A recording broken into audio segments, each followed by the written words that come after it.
Hello， 大家好，我是一路。上一次我们讲到了吸血鬼出现在了校园，众人第一时间赶去了现场。现在让我们接着继续往下讲。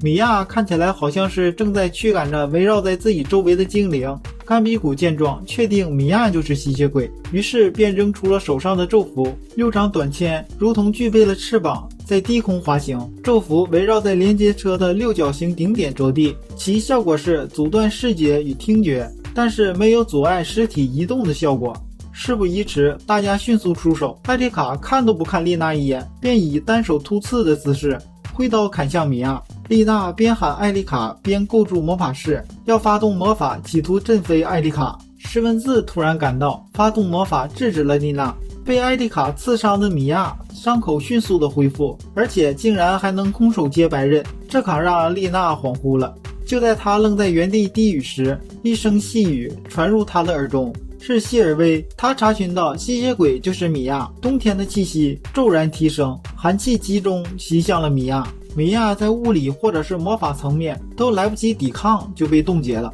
申雪赶来替艾丽卡做了解围，突然变成冰雕的米娅竟然自爆了。米娅同丽娜是一起从美国过来执行卧底任务，但丽娜是斯塔斯总队长，而米娅只不过是一介魔法师。米娅突破了深雪的冰封，身体着火，如同干燥的纸张瞬间燃烧殆尽，接着灰烬飞散后，在一无所有的地方发出无数的闪电，不停地袭击众人。寄生物的本能是附着在人类的身上，寻求宿主等同于自我保护，此时他就是想附在某个人身上。可怜的艾丽卡没有任何的抵抗手段，他已经被锁定了。此时的美月请求甘比古打开结界，让他来寻找寄生物的所在位置，但是这样做的话非常的危险，寄生物已经解放了他的妖气，如果让美月直视的话很可能会失明。甘比古拿出一块折叠的布递给了美月，让美月把它挎在自己的脖子上，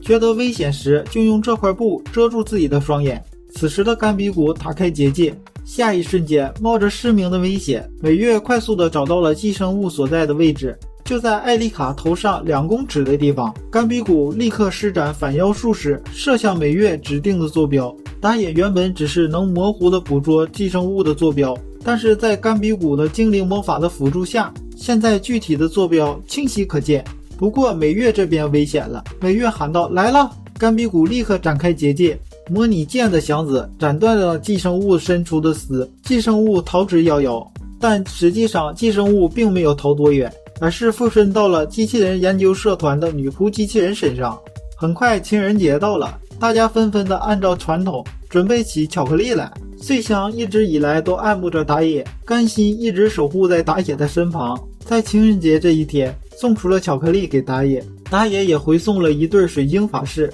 这让穗香非常的开心。然而没有想到的是，他此时的这种心念波影响到了女仆机器人体内的寄生物，让寄生物苏醒了。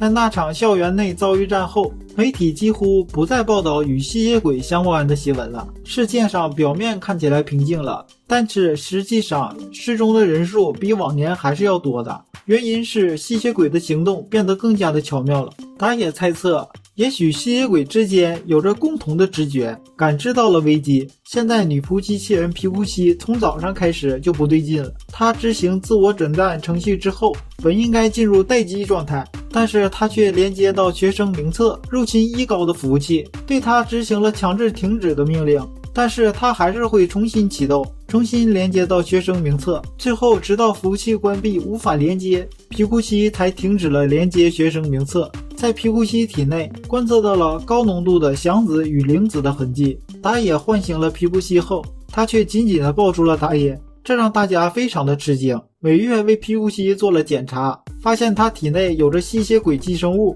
但是波形却是复制了穗香的心念波，也就是说穗香的心念烙印在了机器人皮库西上。接下来皮库西竟然用心念和大家交流起来，并声称自己和大家不是敌对的关系，自己只是专属于打野，自己以穗香的意念觉醒，会为打野竭尽所能。这让穗香羞愧的同时，让大家也哭笑不得。由此看出，寄生物具备着自我意识，但是他们始终处于被动的立场，他们并不是自愿来到这个世界上，丽娜的主线任务又重新回到了寻找制造炙热万圣节战略级魔法师身上来了。首先假定的目标便是打野，但是他们也意识到丽娜的实力不足以应付打野，于是便派出了更多的人手，调出卫星监控打野的同时，还给丽娜配备了仿造神器布里欧奈克，力求活捉打野，否则就干掉打野。打野送完神血去上课，丽娜利用卫星寻找到了打野的位置，先用强化人部队尝试逮捕打野，但是都被打野轻松搞定。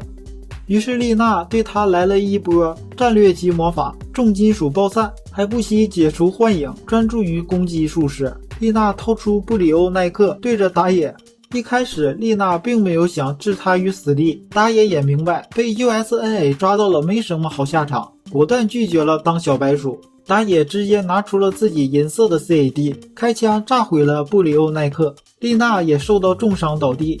打野劝说丽娜应该马上退役，作为军人她太天真太温柔了。之后打野也解决到了丽娜的支援部队，复制并删除了他们记录的资料，顺带把丽娜的伤治好，抹掉了现场所有的战斗痕迹。丽娜苏醒后发现自己没有受伤，也没有疼痛的地方，猜想自己是受到了系统外魔法的精神攻击。打野不是只能转换魔法的术士，是天生适合精神干涉系统的魔法师，也就是幻术师。当他想要向管理中心汇报的时候，发现高层已经被全部解决了。消灭掉 USNA 方面的威胁后，打野开始专心的对付吸血鬼。打野询问机器人皮库西关于吸血鬼的问题，原来吸血鬼只是增殖失败的作物，寄生物试图把自己的复制体附身于更多人的体内，替换掉他们血液里一部分的精气，用来同化躯体。然而直到现在，他们的尝试一次都没有成功过，于是便留下了一具具失去了一成血的尸体。皮库西也证实了打野之前的猜想，那就是寄生物之间有着共同的感知，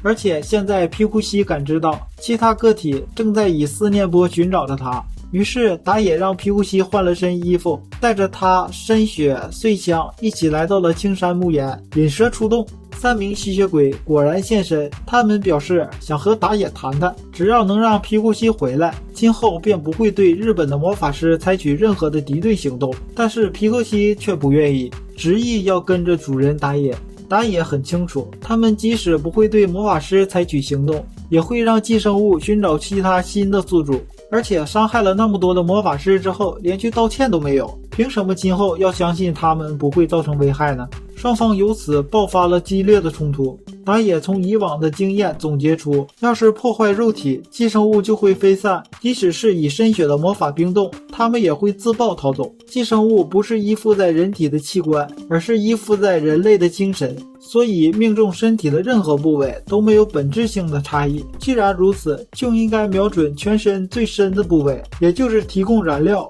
让细胞工作的心脏。果然效果显著，寄生物的身体剧烈的身躯胡乱的翻滚，深血则是紧紧冰冻了对方的衣服，以此封锁对方的动作，以领域干涉阻止对方施法。穗香与皮库西这边战斗上有点吃力，穗香想成为打野的助力的这份决心转化为响子波急速的高涨，接着皮库西放出强烈的超能力，穗香置身于其中，在强烈的响子波之下头昏眼花，皮库西则站在前方保护着他。和他们对战的寄生物被皮库西击飞到了视野之外，3枚吸血鬼就这样被合力制服。直到刚才还在不断打滚的寄生物，如今大概是因为筋疲力尽而安分下来，虽然暂时将他们手脚绑到身后，但是连打野都不知道这么做有多少意义。看来寄生物非得破坏容器，也就是宿主的肉体才能脱离，但是在必要的情况下，寄生物还具备自爆的这个最终手段。得到消息后的艾丽卡等人随后赶来，现场交给了艾丽卡他们处理。打野等人先行离开，回去的路上，打野猜想穗香应该是通过水晶法式将念力传给了皮库西，并且提供了响子，这类似于展开启动室朝 CAD 注入响子的程序，只要控制得当，这种联系就能成为有用的战力。艾丽卡他们刚想把吸血鬼搬走，由七草家控制的国防军情报部防谍3科就直接开着一艘隐形的飞船将3名吸血鬼抢走了，依照预定送进冷藏库。打野去找七草，表示若将吸血鬼用于军事用途很是危险，既然不知道如何被消灭，建议将其封印，避免走上 USNA 的老路，但是为时已晚。好了，今天就先讲到这里，下一期我们会继续往下讲，接下来会发生什么。喜欢这部动漫的小伙伴们，欢迎订阅、点赞、留言、分享。我是一路，谢谢大家观看。